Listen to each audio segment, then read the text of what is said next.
Victor Gao is so happy tonight. Look at him. He's almost blushing tonight. He's so happy. He's so happy, Tatiana. What do you think happened between destroying global civilization and chickening out with a unilateral ceasefire? Victor Gao. Thank you very much for having me. First of all, let's give a lot of credit to Pakistan for the good offices. Oh God, blah blah blah blah blah. अस्सलाम वालेकुम viewers, this is Yasir Ansari and you are watching my YouTube channel. तो viewers, जैसा कि आपको पता है मेरा channel cover करता है स्पोर्ट्स को और पॉलिटिक्स दोनों को। तो रमज़ान से लेकर ईद तक, ईद के भी 1 हफ्ते 2 हफ्ते भी गुजर चुके हैं, बाद तक मैंने कोई पॉलिटिकल वीडियो नहीं डाली क्योंकि इस दौरान रमज़ान और ईद में बंदा बिजी होता है। तो ऑफकोर्स इस वजह से डाल नहीं सका। तो पॉलिटिकल वीडियो आज मैं फिर से एनालिसिस करने जा रहा हूँ।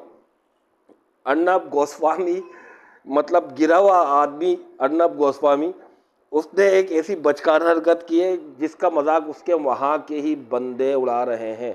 ठीक है, तो आइए इस हवाले से एक वीडियो पर हम रिएक्शन एनालिसिस करेंगे, जो कि इसको जवाब दिया चाइना के एक बंदे हैं, उन्होंने विक्टर है उनका नाम। किस तरह इसकी कच्ची की और ये किस तरह इसने अपने कानों पर एक तरीके से हाथ रखे। नहीं, हम पाकिस्तान की तारीफ सुन ही नहीं सकते क्योंकि ये लोग झूठ में, डिल्यूशन में रहने की इनको आदत हो गई है। झूठे हैं, भिखारी हैं, बदसूरत हैं ये लोग, निकम्मे, जाहिल तरीन कौम इंडियन, गंदी तरीन कौम इंडियन, बदसूरत तरीन कौम इंडियन, ये तो हम सबको पता है। तो उसने ये चीज़ को साबित किया आज, किस तरह पाकिस्तान की तारीफ सुनते सुनते कानों पर हाथ रख रही और सामने वाले को बोलने नहीं दे रहा था। पूरी दुनिया में इसने मजाक उड़वाया अर्नब गोस्वामी ने एक दफ़ा फिर से इंडिया का। तो आइए इसकी वीडियो देखते हैं और महसूस होंगे। मगर व्यूअर्स, आगे चलने से पहले मेरे चैनल को सब्सक्राइब करें और वीडियोस को लाइक करें। तो आइए देखते हैं video.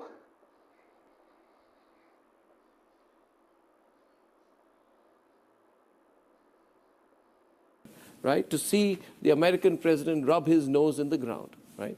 Rub his nose in the ground and come back with glee, saying that, never mind, I had a little scrap and I lost. But Trump says that he's not chickened out.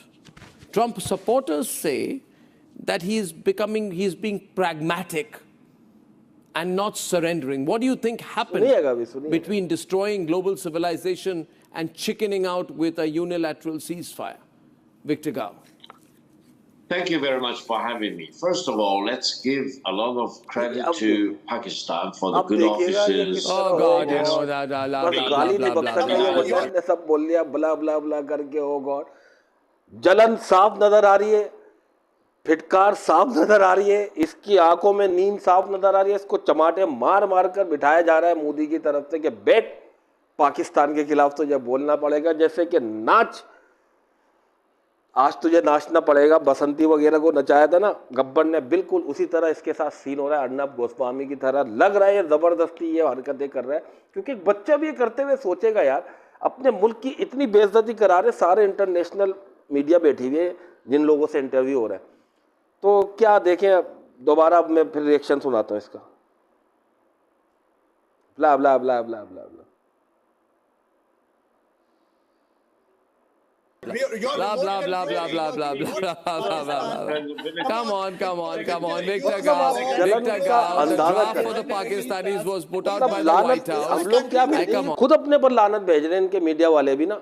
इनके ही लोग इनका मजाक उड़ा रहे हैं और जो सही लोग हैं वही इनका मजाक उड़ा रहे हैं। वरना बहुत सारे लोग तो इसकी भी वहाँ तारीफ करेंगे, क्योंकि इंडिया में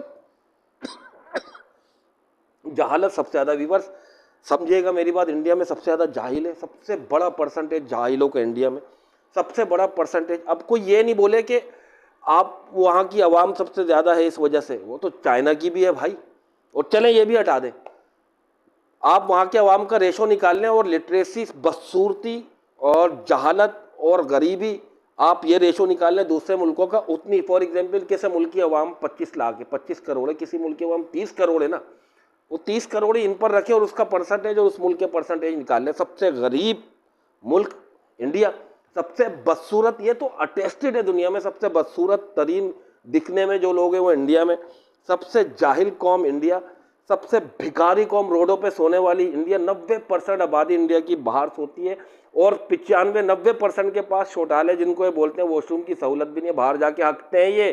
जब भी तो टाइगर उठा के ले आते हैं इनकी औरतों को और बच्चों को भी और इनके मर्दों को भी। ठीक है, तो इनका ये हाल है व्यूअर्स। मतलब आपने ये वीडियो देखी होगी, इस पर बंदा कमेंट भी करते हुए हंसा जैसे मैं हंसा, और बहुत से लोगों ने जिन्होंने रिएक्शन दिया वो सब भी हंस रहे थे, मगर इन लोगों को शर्म नहीं आ रही, अपने मुल्क का किस तरह मजाक उड़वा रहे। तो भाई ये थी मेरी वीडियो, एक मज़ाहिया वीडियो समझ लें, पॉलिटिकल थी मगर मज़ाहिया भी थी।